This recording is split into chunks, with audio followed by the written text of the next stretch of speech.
Hello and welcome to The Top Story, a podcast with the headlines of the day from our correspondents around the world. I'm Xi Zhi. Coming up in this edition, Russian Foreign Minister Sergei Lavrov has made it clear that Russia will not allow NATO troops in Ukraine.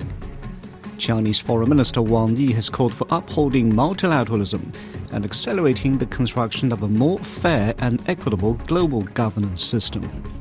And the Trump administration is ordering more mass firings and layoffs as it continues to cut the federal workforce. We start with the Russia-Ukraine conflict. Russian Foreign Minister Sergei Lavrov has met senior U.S. officials in the Saudi capital Riyadh, saying that Russia will not allow NATO troops in Ukraine.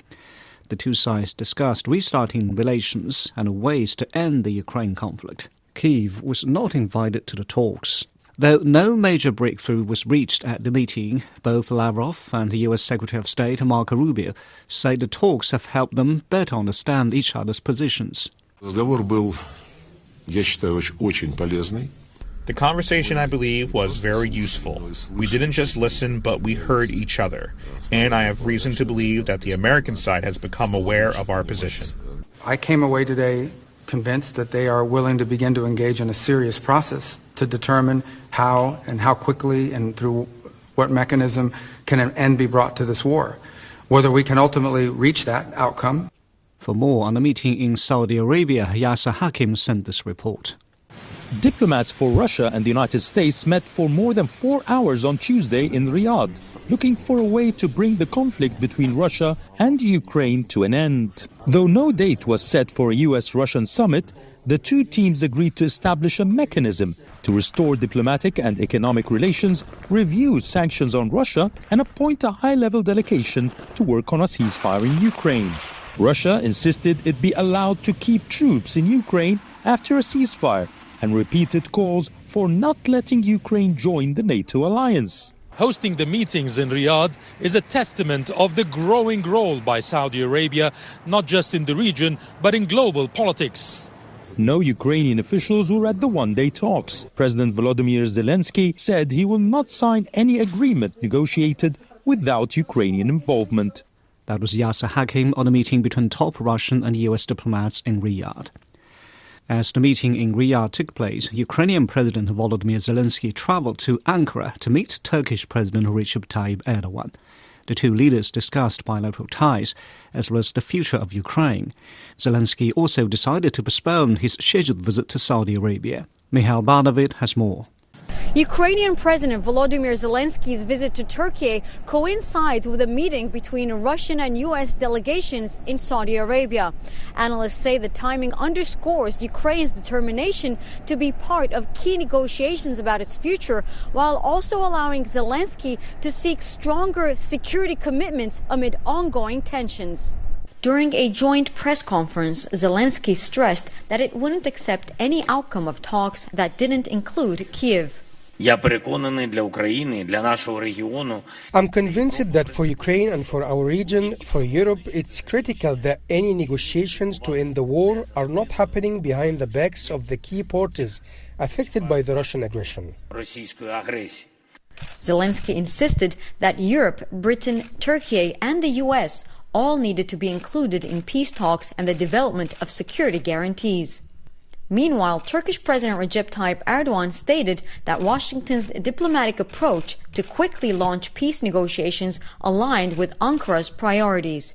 He also stressed Turkey's eagerness to play a role in the process. Son 3 yılda izlediğimiz aktif diplomasi dikkate alındığında Considering the active diplomacy we have been following for the last 3 years, our country will be an ideal host for the upcoming talks between Russia, the U.S., and Ukraine. The two countries also signed cooperation agreements in the fields of communication and education during the visit. Ukrainian President Volodymyr Zelensky postponed his trip to Saudi Arabia on March 10th to avoid what he called coincidences. That was Mikhail Bardavid on the Ukrainian president's trip to Turkey. At the United Nations, Chinese Foreign Minister Wang Yi has called for upholding multilateralism and accelerating the construction of a more fair and equitable global governance system. He was speaking while presiding over a UN Security Council meeting on Tuesday. Wang stressed the importance of upholding the authority of this UN institution amid rising global challenges. The Security Council was entrusted with authority, and such authority should be upheld by all countries. Any act of bullying, trickery or extortion is a flagrant violation of the basic norms of international relations. Any unilateral sanction that circumvents Security Council authorization lacks legal basis, defies justification and contradicts common sense. Members cannot just sit by and watch multilateral institutions become dysfunctional and ineffective due to their own failure to cooperate. The Security Council must rise above narrow-minded geopolitical considerations, champion the spirit of solidarity and cooperation, fulfill its duties conferred by the UN Charter, and effectively play its role for the maintenance of international peace and security. The senior Chinese diplomat also reiterated China's stance on regional hotspot issues, including the Gaza crisis and the Russia-Ukraine conflict. Jody Jacobs reports from New York. This is one of China's signature debates for the month of February in its capacity as the president of the Security Council. Addressing the 15-member council on Tuesday, China's foreign minister made it clear that multilateralism and international law should be upheld at all costs. Tuesday's meeting here in New York comes at a time of significant geopolitical tensions among some major powers, especially following Donald Trump's return to the White House last month. Already the US president has withdrawn and paused critical aid to key UN agencies. Wang Yi says that the time has come to speed up efforts to build a more just and equitable global governance system. China's top diplomat told council members that China continues to advocate for a political settlement in Ukraine and fully supports all efforts conducive to peace talks. He also added that Gaza and the West Bank are the homeland of the Palestinian people and should not be used as a bargaining chip in political trade-offs. Meanwhile, UN Secretary-General Antonio Guterres, too, called on the Security Council to begin playing a more active and unified role in maintaining peace and security. While members call for reform and change, much will depend on the Council's permanent members who hold the veto to enact this change. The United States remains critical of the world body and says it is currently conducting a review of its support to the UN and will consider whether the actions of the organization are serving American interests and whether it can be reformed. That was Jody Jacobs on the Chinese Foreign Minister's speech at the UN Security Council. In the Middle East, Hamas will release the bodies of 4 Israeli hostages on Thursday, while the remaining 6 hostages still alive will be released on Saturday. As the ceasefire continues to hold, an assessment by the United Nations, the European Union and the World Bank says rebuilding Gaza will need more than $50 billion. Rami Amagari has the latest from Han Yunis.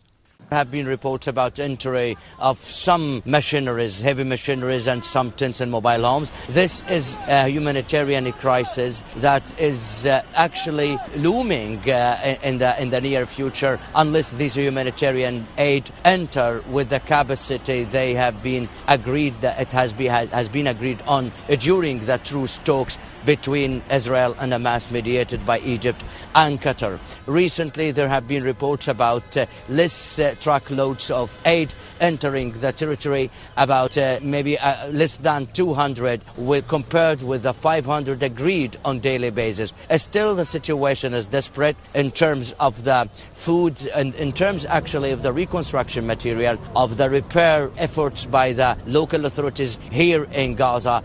That was Rami Amagari in southern Gaza. Turning to Africa, in the Democratic Republic of the Congo, schools in Goma are struggling to restart classes despite an order from the ruling militant group.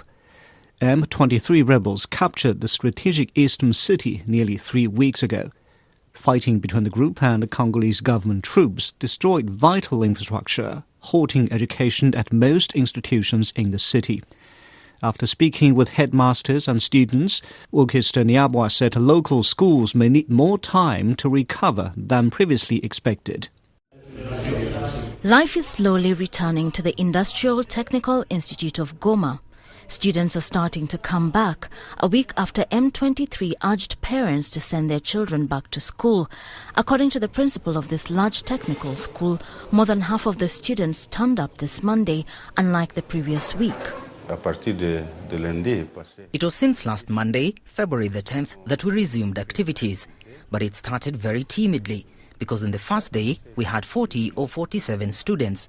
But until Saturday, we were around 313 to be exact. And today, we see that the number has increased.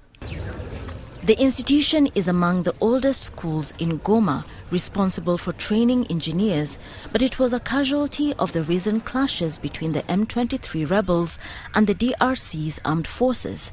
Located between Goma Airport and Rwanda, several shells fell on the school buildings during the fighting. Some classrooms were looted and destroyed.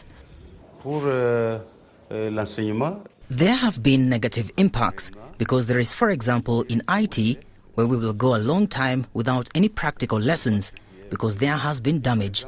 And some classrooms, as you have noticed, there are no windows. The technical school is one of the few schools in the vicinity that have reopened their doors. At the Sankanter School, the largest and most prestigious public school in Goma, learning is yet to resume.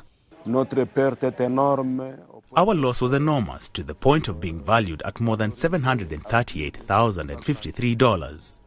For the course to be operational here at home, we must at least have achieved more or less than $400,000 to rehabilitate the school. At the University of Goma, learning appears to be continuing as normal, but students still harbor fears. It's the first time to experience that, so we are a little traumatized. Well, as they always say, everything that has a beginning also has an end. It's sure to end one day in the hope that everything will get better with time. Activity is gradually resuming in parts of Goma. However, most banks are yet to reopen and resume operations. That was Wilkester Nyabwa reporting in the DRC. Finally, in North America, the Trump administration is ordering more mass firings and layoffs as it continues to cut the federal workforce. The latest round is focused on the Federal Aviation Administration, even as authorities investigate multiple airplane disasters. Jim Spellman reports from Washington. The Trump administration has started the process of firing hundreds of Federal Aviation Administration employees. The FAA is the lead U.S. agency dealing with aviation safety, overseeing the country's air traffic control systems. The layoffs come as authorities investigate a pair of deadly aviation accidents. The crash between a passenger jet and a military helicopter that killed 67 in Washington last month, and a small medical jet that crashed in Philadelphia, claiming the lives of 6 on board and 1 on the ground. Other recent incidents include a Japan Airlines wing clipping a Delta jet on the ground in Seattle.